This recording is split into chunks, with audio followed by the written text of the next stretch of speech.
अनजाना बच्चा। दिल्ली शहर के कनॉट प्लेस में स्थित मित्तल इंडस्ट्रीज लिमिटेड, जिसका कॉर्पोरेट ऑफिस शहर की सबसे ऊंची बिल्डिंगों में से एक था और इस बिल्डिंग की ऊंचाई आकाश को छूती नजर आ रही थी। कनॉट प्लेस दिल्ली के सबसे महंगे कमर्शियल एरियाज में से है। उसी बिल्डिंग के नीचे मौजूद सभी एम्प्लॉयज अपने बॉस के आने का इंतजार कर रहे थे। तभी एक चमकदार और बेहद महंगी स्पोर्ट्स कार ने बिल्डिंग में एंटर किया। कार बिल्डिंग के नीचे आकर रुकी।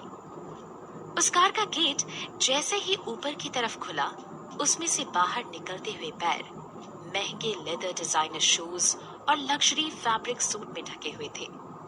वहां खड़े लोग बस उन पैरों को ही घूरते जा रहे थे और वो पैर जमीन के रास्ते लोगों के दिलों में अपनी जगह बनाते हुए आगे बढ़ रहे थे। वो शख्स जब कार से बाहर निकला तो लोग उसे बस देखते ही रह गए। उसका शरीर काफी फिट लग रहा था। उसके बाल हवा में लहरा रहे थे और उसके चेहरे पर एक अजीब सी मुस्कान बिखरी हुई थी। उस शख्स ने कार से उतरने के बाद अपने चारों तरफ जहां भी नजर घुमाई तो पाया कि सभी ने उसके रिस्पेक्ट में अपना सिर झुका रखा है। उसके चेहरे पर कुटिल मुस्कान उभर आई। Welcome mister Sanjay Mittal. Line में खड़े हुए एम्प्लॉयज ने एक साथ उस शख्स का वेलकम किया। संजय ने अपना एक हाथ सूट की पॉकेट में डाल रखा था। उसके लहराते बालों से सनलाइट रिफ्लेक्ट हो रही थी।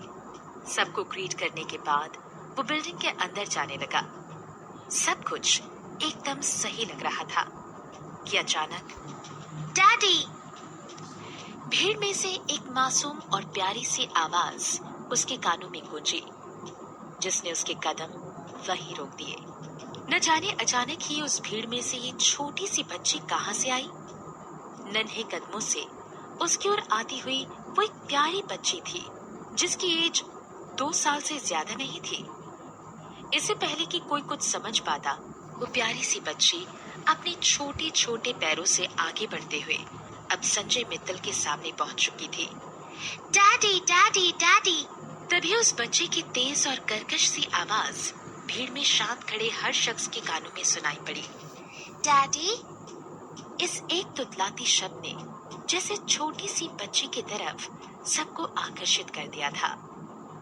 वहां मौजूद लोग ये बात बहुत अच्छी तरह से जानते थे कि संजय मित्तल का किसी लड़की के साथ चक्कर तो नहीं था।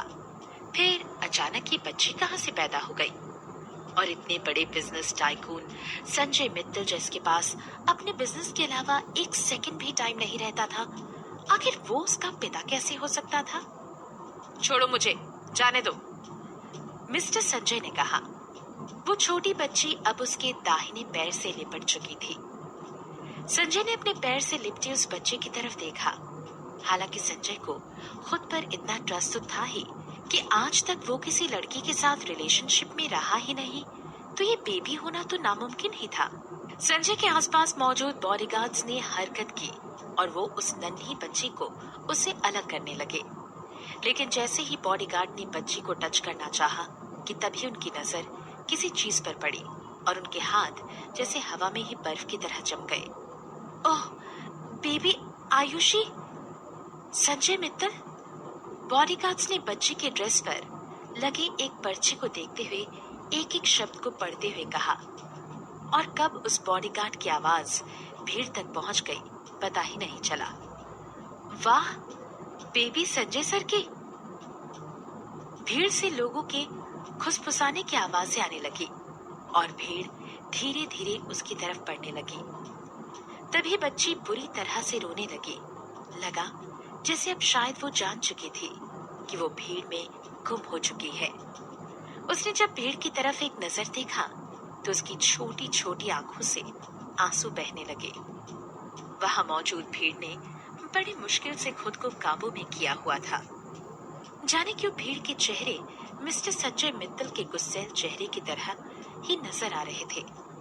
हालांकि इधर हवा में ही बर्फ की तरह जमे हुए बॉडीगार्ड इसलिए नहीं हैरान थे कि उस बच्ची के चेहरे की विशेषताएं मिस्टर संजय मित्तल से मेल खा रही थी, बल्कि उसकी वजह कुछ और ही थी। दरअसल उसका कारण था बच्ची के ड्रेस पर चिपका हुआ वो कागज का टुकड़ा। एक कागज का टुकड़ा सामने की तरफ लटका रखा था। सर, एक डीएनए टेस्ट रिपोर्ट इस बच्चे के साथ अटैच्ड है, कहकर बॉडीगार्ड ने ध्यान से उस कागज को संजय मित्तल को हैंडओवर किया। संजय मित्तल ने ध्यान से जब उस डीएनए टेस्ट रिपोर्ट को पढ़ा तो उसकी आंखें और ज्यादा फैल गई। कागज के उस टुकड़े पर उसका हाथ कसता चला गया।